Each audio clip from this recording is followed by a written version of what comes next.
e para, Ma jepë edhe më hapësirë. të gjitha kontratat që kanë bërë ata fshehurës, njeri me tjetrin, t'jap 47, m'jep 20, do të shes kaq, janë nul.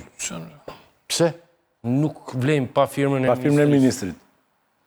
Pra, në qastin që do shiten aksione të aeroportit Vlorës, duhet firmos Ministria e Infrastrukturës. Gjë që nuk ka ndodhur. Gjë që nuk ka ndodhur, dhe ato ligjërisht janë nul. A kupton tani. Pacoli se kështu. Pacoli është... Kjo është një tjetër gjë. Po ka ndodhur kjo gjë. Dhe Pacoli e ka ditur këtë mo. E dyta. Është një mjeshtër Pacoli. E dyta. Po pra një mjeshtër e ka ditur. Po to që ka mashtru rusët, shu i bje. Ka mashtru rusët, ka mashtru partnerin. Rusja blen aeroportin. Ata po jo, ata s'ka se blen do të ata. Apse rusët ja budallej. Ju lutem, Kanë marrë aeroportin pa firmën e ministrit. Shiko, ne nuk... Aeroportin pa firmën e ministrit. Se në fshes kjo, a kupton? Pacoli do të vazhdon të mbetej fytyra. Po kontrata, Sigurimi kontratës nga kush është? Nga s'kush Pacoli shfrytëzon këto para, dhe ata e obligojnë. Kush e ka paguar? Kë? Delfos, Compartment Bernina, ja ka jep Pacoli 200 milion. 2K, Dhe që ka bu Pacoli? sigurimin e kontratës e ka bërë 2K. Sigurimin e kontratës, po kjo është pjesë tjetër, mashtrimi aksionari, shitja e plot e aksionit pjesë tjetër. Ja, të del nul kjo mos, a ish mjeshtër për këtë punë. A i vajtin Kremlin dhe bëri. Tani, jo më një minutë. Pjesa që është lënë aeroporti këtu, është lënë atje në Rusin, Kin, është nul. Nuk lihet do të pa firmën e Ministrisë së Infrastrukturës, që nuk ka ndodhur. Pra nuk e ka dhe. është zero, është si me të lënë, me të thenu në ty që si me të shit kullën e sa, a i që shiste kullën e Saatit, qishte i, ka gjejnë personazh në Tiranë. Ta është ta sharoj që ka ndohë. Tani, Delfosi nuk keshë rusë.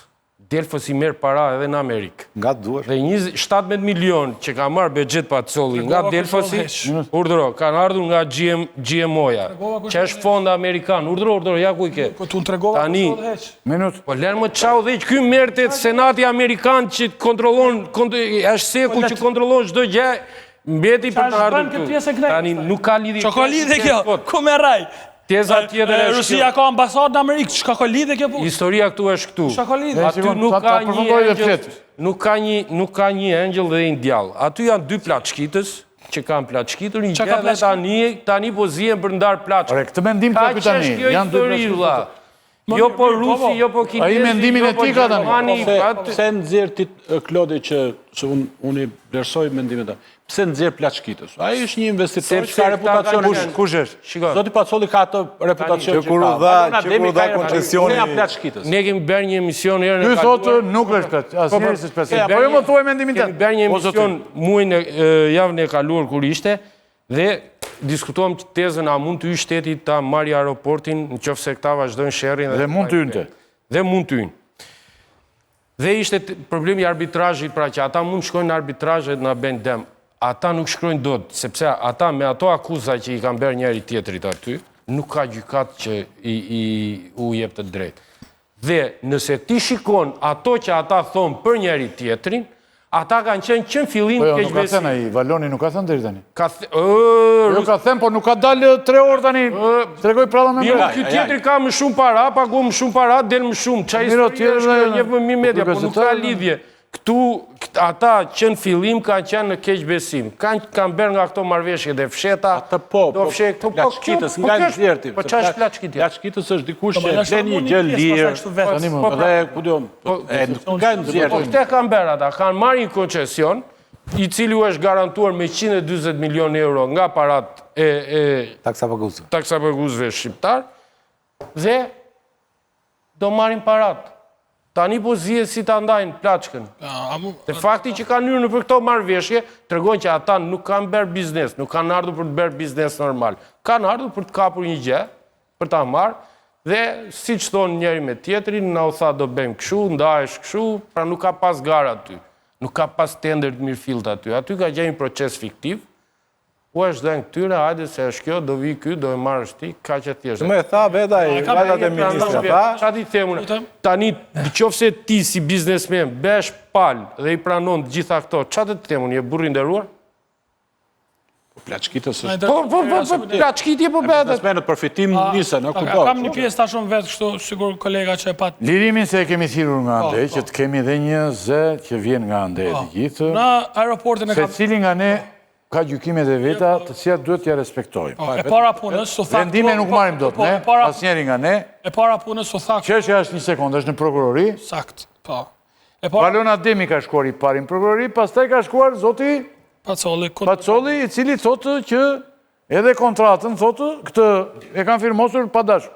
Tani që Pacoli... Dola nga pishina, tha. Dola nga pishina, tha, dhe firmosa, dhe nuk e pash, nuk i ra drita, nuk i ra, dhe kjo tani është...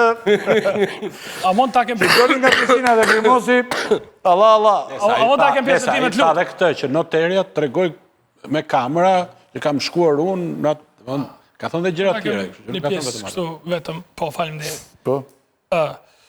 Gjëja me letë është thush, këta e një grup ashtu si njësoj dhe ditën e mirë, po në gazetarin ne nuk e bëjmë këta. Jo, t'i lem të se cilit këtë mendimin. Po, e vërtet. Jo, s'po thëmë, po nuk e bëjmë. Trendin, ne ta respektojmë, po pa qeter. Por t'i lem se cilit sot gjene vetë. E dyta... Ne e kemi këtë regull, të thënë drejtët. Themi se cilit që mendojnë. Regull fantastik. Që gjithë nuk e kanë në regull. Regull fantastik. Por e vërteta, thot Karl Poperi, e dyta. Eshtë disa. E dyta, u tha këtu se gjykata nuk do të mund të azgjidh kur problemin, sepse ai çka s'ka thënë, çka s'ka thënë. Gjykata nuk merret me çka ka thënë, po me fakte dhe dokumente. Se dy mund të thonë gjëra, po veç njëri ka dokumente. Tash, tha për arbitrazhin. A pa të regullin? Nuk shkon do në arbitrazh. Ja, s'ka nevojë. Zgjidhen në Shqipëri, s'ka nevojë. Jo, po në arbitrazh shkon më mësoj shteti. Pyeta unë, a mund të më dëgjosh? Duhet lexosh kontratën. Pyeta unë autoritetet të rëndësishme. Dhe më thanë, siç po shkon puna, tha, po të vazhdojnë këtë kështu, shteti ndryn dhe e konfiskon. A, po, se nuk e arrin afatin, po. Shteti, më thanë autoritet... Afatin për operimin. Po pra, autoritetin e nësishme. Po dhe po të vazhdojnë këta, tha, se këta mund të vazhdojnë të zjetë budgeti me valonin në... 15 vjetë. 15 vjetër. Dhe s'ka aeroport. Atere ndryn shteti dhe e konfiskon. Më tha, autoriteti. Tani, vazhdojnë. Regullit, po. Këtu kanë ardhur 3 investitorë. Pacoli, Ademi dhe Turku. Turku largua, filloi investimin në aeroport. Përkundër se Ademi kishte veç 2% të aksioneve, investonte gati 80%. Për këtë arsye, u rikonfigurua marrëveshja dhe ky mori aksionet e veta. Pra s'ka pa qartësi pse ja dha tek ja dha. I mori shumë mirë. Pacoli në nënshkroj, i udhëzoi, u administru gjithçka në rregull, perfekt, vazhduan punimet. Çuditërisht Pacoli vazhdonte mos me investu. Befasisht fillon Pacoli investimet. Dhe çka bën Pacoli? E hap Mapcon në Kosovë. Dhe parat e investimeve sillte nga Kosova. Në ndërkohë, prapa Quintau, kishte nënshkru këtë marrëveshje, 100 milion, që ai thot kredi, po praktikisht është fut aeroporti brenda. Se kur e pyeti Blendi Fevziu, tha, "Ç'të deshin 100 milion?" Tha, "Punë për mua." Pastaj tregoi se pjesë e marrëveshjes është aeroporti. Pra, Bexhet Pacoli duhet mi tregu shtetit shqiptar, përkundër kredisë parë që e ka marrë në BKT.